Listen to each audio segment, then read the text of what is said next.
Term limits in the Washington Crossfire.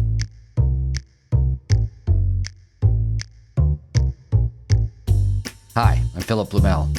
Welcome to No Uncertain Terms, the official podcast of the term limits movement for the week of January 9th, 2023. Your sanctuary from partisan politics. As House Republicans battle over the new Speaker of the U.S. House, presumably Kevin McCarthy of California, term limits is emerging as a major issue in negotiations, and the odds of a floor vote on the term limits amendment is increasing by the hour. U.S. Term Limits Executive Director Nick Tomboulides is with us this week to help us navigate through all the smoke and try to find the fire. Hey, Nick. Hello, and Happy New Year. Happy New Year to you. First, a program note. Nick and I are going to record this while this story is unfolding about the attempts to elect Kevin McCarthy House Speaker. And right now, I think, what do we have, 12 votes so far without a result? 12 votes, and Kevin McCarthy has lost all of them. Yeah, that's right. By the time you hear this, the specific issue of his election might be resolved, but everything we're talking about today, I think, is still going to be quite relevant. And with that, we'll get into it. Nick, we have a situation that, if you'll permit me to bury the lead, reminds me of just a couple years ago when Nancy Pelosi was taking the helm as the House Speaker, as the Democrats just took power in the U.S. Congress. And as the minority leader, she would be the shoe-in for that position. It's quite natural, right? Just like we'd expect Kevin McCarthy, as the minority leader Republican, to be elected Speaker now. But there was a minor kerfuffle because a bunch of young Democrats refused to give Nancy their unqualified support unless she decided to make some concessions to them. And one of those, although it turned out not happening, one of those was term limits on the House leadership and term limits on committee chairs. And they went back and forth, and there were some concessions made, and eventually Pelosi took the reins as Speaker. Now, fast forward to today. GOP takes over the House. Kevin McCarthy, minority leader, presumably going to be the Speaker. And a handful of Congress members are refusing to go along unless he gives some concessions, and term limits are at the center of it. But it doesn't look like Kevin McCarthy is going to get off quite as easy as Pelosi did, does it? No, it doesn't. He's basically going around promising everybody everything because he wants this job so badly. And what's happened here as a result of USTL pledge signer Ralph Norman, our sponsor, and the thousands of emails and calls that our term limit supporters have made into Congress, the U.S. term limits amendment specifically has become a major bargaining chip. It's being reported that McCarthy has agreed to hold a vote on constitutional term limits in exchange for speakership votes. And as of last report, his margin is tightening. He had 214 supporters as of last count. There are currently 7 defectors. He can only afford 4. So even though he's lost 12 straight times, it looks like he's eventually going to get it. And now he's indebted to these 20 members of the uprising, most of whom are our pledge signers who want term limits. And you can distinguish this from what Pelosi did, because Pelosi was only promising a House rule. A House rule can be decided entirely by the Speaker. It can be overturned by any future Speaker. And it didn't apply to really rooting out and dismantling the careerism that has been afflicting Congress for a very long time. Whereas here, McCarthy has promised a vote on real term limits, constitutional term limits. More specifically, 3 House terms, 2 Senate terms, and no longer limit. So what would have to happen is all the Speaker can do, the most he can do is bring it to the floor. Then the members would vote on it. It would need a 2/3 majority to get through the House, where it would then have to transfer over to the Senate. Yeah, I should make the point that for term limits on Congress itself, unlike, again, in the case of Pelosi, it cannot be done by a rule. It requires constitutional amendment. I've seen that tossed around the media, a little bit of misunderstanding on that point. But a rule is just completely out of the possibility because of U.S. term limits versus Thornton, the 1995 Supreme Court decision that said that it required a constitutional amendment to pass congressional term limits. So if McCarthy promises a vote on congressional term limits, he's promising a vote on a constitutional amendment, presumably, correct, although we don't have confirmation, presumably on the U.S. term limits amendment that is sponsored by Ralph Norman, who is one of the Congress members that is refusing, or at least until just recently, I don't have the final word, vote for Kevin McCarthy as Speaker. Yeah, and there's still like a lot we don't know about this. There's still a ways to go. And I think with McCarthy, historically, he's proven he's about as trustworthy as gas station sushi. So there could still be a Lucy pulling the football away element of this after the fact. If he gets the speakership, he might pull back entirely on the promise. He might pull back partially and agree to hold a vote on some kind of flimsy Washington-friendly term limits, like 20 years or 16 years or 12 years. So our job right now is we need to make our voices heard. We need to insist that it be the U.S. term limits amendment. It has to be 3 House terms and 2 Senate terms. Even just in terms of the membership, it has to be that way because there are 131 members of Congress who have signed our pledge to support these strong term limits exclusively, and they won't vote for the watered-down great value brand term limits that someone like McCarthy might want. No, that's right. When I thought about these different concessions that these rebels are demanding, it seems like it would be just no skin off of his teeth just to allow a vote on this constitutional amendment. From his point of view, it's unlikely to pass. So what's the big deal? Let's just have a vote. And then I'll get the votes I need to become speaker. These rebels will get the vote that they want. Everybody will be happy, right?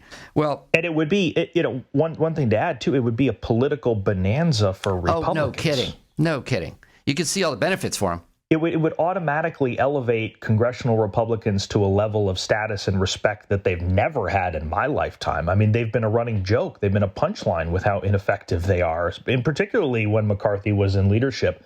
So this would really be a way to win the hearts and minds of the American people as well by doing something as popular and bipartisan as term limits. Right. So you could definitely see why it would be in his benefit to do it. And I guess you could say give in on this point and allow a vote. And when I look at what the arguments might be in it going through his mind, why he wouldn't want to do it, is that, one, he doesn't expect it to pass. So I guess he shouldn't waste his time doing it. But I think more importantly than that, if we didn't want to waste time voting on things that didn't pass, we probably shouldn't have had 12 votes on Kevin McCarthy. Yeah, no kidding. Yeah. I think that ship has sailed. Oh, I don't think I'm making this argument here. That would be a difficult one to make with a straight face if I had to venture a guess. Oh, yeah, and actually, I don't even think that's seriously to him. I think that more important arguments why he would not want to do it is it upset a lot of the majority of the Republican conference who are just careerists and want to stay there forever. And a lot of those people just naturally support him without even thinking about it to be the speaker, right? Because they don't care so much about policy as much as they care about themselves. And you know what? It would expose a bunch of politicians who claim to be for term limits, but when it came down to a vote, aren't. Yeah. And what's the real power behind it, opposing it in the shadows, in the cloakrooms of Washington on K Street? It's the big lobbyists and the big special interests. You bet. There's no doubt about that. I mean, those are the ones really twisting the arms of members and begging them, don't hold a vote on term limits. We never want our gravy train to stop. So that's where they're going to feel the most pressure. And we, as the citizens and the grassroots, need to counteract that with making our own big statement when this comes up for a vote. Yeah. And lastly, McCarthy is a career politician. I mean, he got elected to the California legislature when he was 37 years old. That's a full-time job. So if you're a member of the legislature of California, that's what you do for a living. That's what he's been doing since he's 37. He's not that old, by the way. He's actually the same age as me. He's 57. But he's been 20 years in, and he's being 50 in his 50s did not stop him from writing a book called Young Guns about how young Republicans will be taking over Congress in the near future. That promise hasn't been kept, of course, because we don't have term limits yet. Wait a minute. He wrote a book about encouraging young people's interest in and getting involved in politics and advancing through systems. So naturally, he must have had a whole chapter on term limits, I'm sure, right? I don't think so. No, really? I don't remember a single word about term limits in that book. That's a coincidence because it just so happened in 2020 he had this his new version of the revamped Contract with America that he was trying to push to advance the Republicans in Congress. And it, too, although it was very similar to the Contract with America, didn't include term limits. Imagine. It's amazing. It's like writing a book about baseball and leaving out Babe Ruth. Yeah, no kidding. This is a public service announcement. Early in the voting for House Speaker, Newsmax talking head Rob Schmidt reported on a somewhat comical moment, notable for its punchline, a call for a floor vote on congressional term limits. All right, welcome back. What a small group of Republicans in Washington did today obviously embarrassed the party, but it was, at least ostensibly, grounded in rejecting what many feel has become somewhat of a uniparty in Washington, a massive government growing larger and spending us into an oblivion of debt, something that both sides are kind of a part of and are responsible for. Kevin McCarthy was the victim of a very loud message that was sent today, although to be fair, he likely didn't deserve that message nearly as much as somebody like Mitch McConnell would have after the omnibus spending bill we just went through. After losing 3 rounds of votes, McCarthy's bid for House Speaker waits until tomorrow now, marking the first time in a century the House held multiple ballots to elect the next Speaker.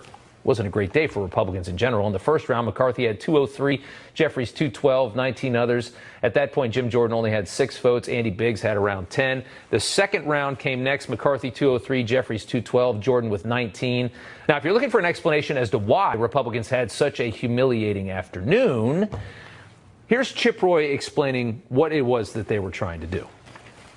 People ask me, what do you want?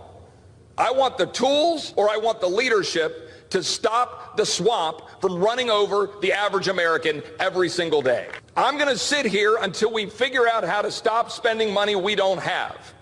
I don't want any more empty promises. I don't want any more, oh, don't worry, trust us, we'll do it. Now, many are angry over this dysfunction, of course. You've been seeing it analyzed all day on TV, but we've had Chip Roy on this show many times. We can assure you that his heart truly is in the right place. Matt Gaetz was the first to voice his nomination for Jim Jordan, a congressman who doesn't even want to be Speaker, and had just nominated McCarthy himself, Jordan had. But Gaetz went up there and said he wanted Jordan anyways. Here was that moment. I rise to nominate the most talented, hardest working member of the Republican conference who just gave a speech with more vision than we have ever heard from the alternative. I'm nominating Jim Jordan. Maybe Jim Jordan would be the right person for Speaker of the House because he wouldn't fight us when we try to get a term limits bill on the floor. Well, anyway, so we're getting word out. I saw it in the Washington Post. I saw it elsewhere that the promise has been made that the House will be able to make a floor vote on the term limits amendment. Well, that's fantastic if he follows through. Now, he might think to himself, as I mentioned earlier, that, well, it won't pass, right? And actually, I don't think it will, to be quite honest with you. It could, and I think that'd be great. It has more co-sponsors than the bill has ever had before, and it's been introduced every session for decades. So it could, but there's a lot of advantages of having a floor vote on an important issue like this, even if it doesn't end up passing, right? Absolutely. I think it would have a galvanizing effect on our country. It would be a way of bringing the term limits issue back to the forefront of the political discussion and, really forcing every candidate for every office to take a stand and announce their position on this issue when they're running so the voters can know and the voters can make an informed decision. Part of the way that politicians have slyly opposed term limits over the last couple decades is not by coming out and outright opposing it, but by having the liberty to ignore the issue and pray that it goes away because people will be distracted by something else. If there's a House vote on term limits and all the cameras are now on term limits and on the term limits activists, they won't be able to hide anymore. They won't be able to run from this issue. They will have to confront it head on, and they'll have to confront the fact that 80% plus of the American people want this to happen. So even if the initial House vote doesn't pass, I do think the amount of momentum that it creates will be massive. I do too.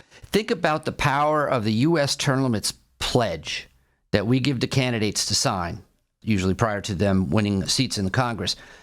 Imagine how important that'll be during primaries and even during general elections going forward after this national debate. Huge, especially on an issue where they have 80% support of the people. And then imagine the effect also on the state capitals and the state governments that are considering passing the term limits convention bills in order to call for an amendment proposing convention on Article 5. It would demonstrate two things to those folks. Number one, that the people want term limits. Number two, that Congress is too ineffective to pass it. So the states then have an impetus to step up and do it on their own because Congress refuses to go all the way. I mean, there's so many positive impacts of this. Every political actor will be observing the results of this vote, and that includes the Supreme Court as well. You know, the Supreme Court members tend to wait until it's politically opportune to touch certain issues. There's been hints that they might revisit U.S. term limits v. Thornton down the road. This could also be a jumping off point for that. I hadn't even thought of that. That's right, too. At every level, it's going to make a very big difference by turning people's attention back to this issue and the public's. And the public is, 80% support this. So if you get something moving on the ground, that is going to be something that is going to be hard to hold back by any political institutions. I also think about the fact that when you actually have a vote, you can identify who's supporting it, who opposes it, which will be helpful in elections, but also who's been claiming to be for it and doesn't really. And I think that's another thing that'll come out. Is we'll see some new scofflaws be exposed. And I think that's positive too. I can't tell you how many times I've heard from people who have written to their Congress member about this issue, specifically about our pledge or about our bill. And they get back this wishy-washy form letter of, I think there's too many careerists in Washington, but at the same time, experience is very important. I mean, look how great these speaker votes are going, Phil. Experience in Congress is so important to make sure the body is functional. But they get this stupid email, and the person ultimately doesn't take a position at the end and says, thank you for your letter. And they never hear from them again, and they refuse to meet with them. This would be a way of getting every single person on the record so they know where they stand. We can draw lines in the sand. And if someone in back home doesn't like the way the member has voted on this, it's a perfect issue to use in a primary, Democratic or Republican. Right. This is a extremely important event that's occurring right now for the term limits movement. I can't understate it. Now, I don't want to get everybody's hopes too high because we're dealing with politicians here and we can get stabbed in the back at any time. But I tell you what, right now, this issue is being put forward and we have a promise on the table, apparently, to have a vote on term limits, congressional term limits in the near future in the U.S. House. And how long have we been pushing for that? The listeners of this podcast, we all support term limits. We want to take action. We want to make sure this happens. What should we do? One thing I would throw out there is go to termlimits.com. And one of the pull-down menus at the top says... current actions. Current actions. Yeah, current actions. Go to that pull-down menu because one of those is an opportunity to send Kevin McCarthy a message saying, hey, we want a vote on term limits in this session of Congress. He needs to get millions of these. Right. So get the link and send it to your friends and family and everybody you know because now is the time that Kevin McCarthy has to hear this. And he's getting pressure from all sides on this issue. It's now or never. Let's hold his feet to the fire. The action is called National Call to Action for Term Limits on Congress. Your message will go straight through to McCarthy. We have to make sure that he keeps his word. Yep, so it's termlimits.com. The other thing, Term Limits Day is coming up. Perfect, right? What's Term Limits Day? Term Limits Day is the holiday that we celebrate each year.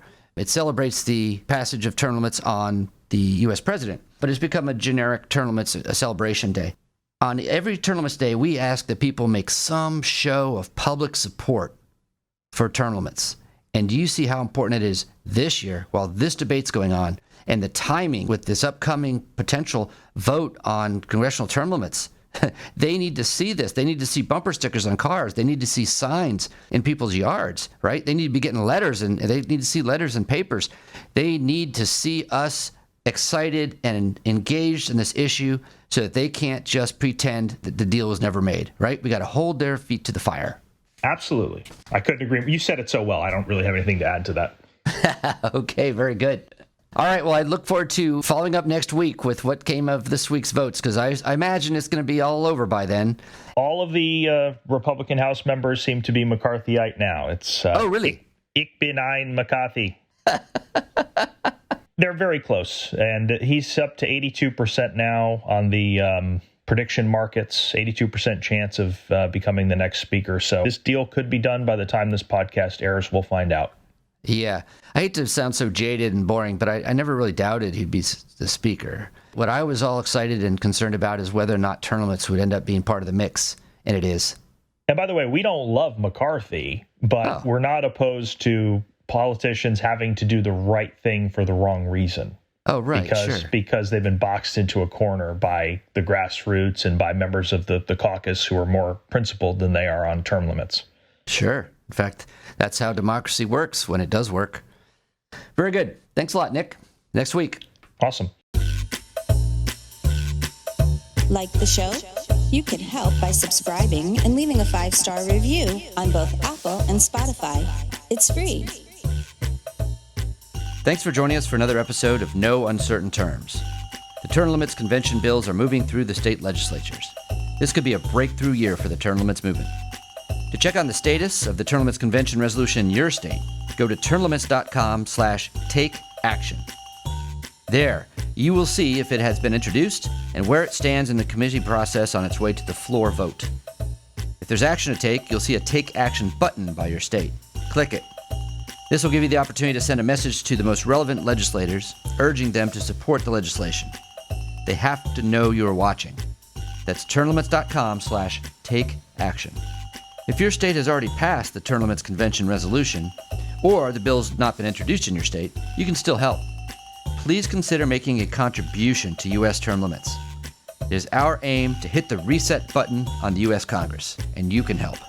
Go to termlimits.com/donate. termlimits.com/donate. Thanks. We'll be back next week. Contact your state lawmakers before they vote on term limits for Congress. Go to termlimits.com/takeaction.